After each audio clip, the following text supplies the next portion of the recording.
Three, two. Hi, Dad. The weekend before last, I did something interesting.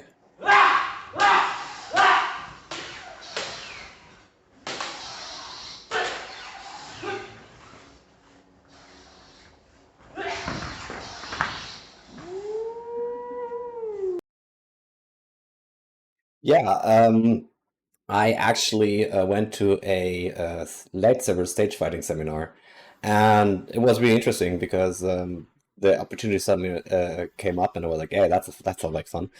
Um, I don't know. Maybe I'm going to join our lightsaber stage fighting group we have here.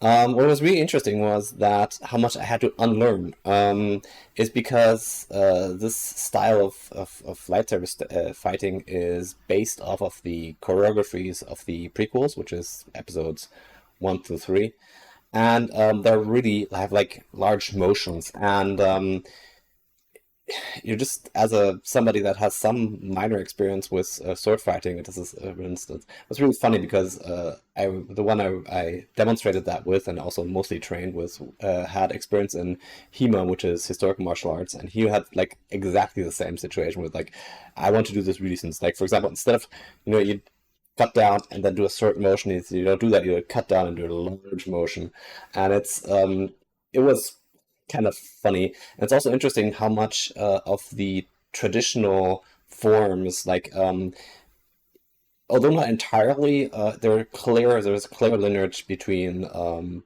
Bikenjutsu and later society, because a lot of like the stances are the same, or like the cuts are the same, or like they have very similar motions, and it's kind of interesting. And in our little choreography, we kind of, or I decided to have two different styles actually, because if you look at these lasers fighting in the original three, like 3 to 4 to 7. God, I can't count. Um, that's 4 to 6. The It's very like very brutal, very uncoordinated, very and especially if you look at the Return of the Jedi, we have Luke bashing down on Vader, and it's like this anger, and since there's emotion behind there, whilst the episodes 1 to 3 are very like they're artistically very nice, and the choreography is really strong, but the impact is not. So we considered like to differentiate it. That's why at the very beginning I just like a very short bursts, and it's still a bit stilted. We couldn't answer, but that was after 4 hours of training, and it was really interesting and was a fun experience. And if you want to see how realistic lightsaber fighting looks like, I have a video on that, or I can link to a video, let's put it this way. Yeah, I hope you're doing well, and I hope that was interesting.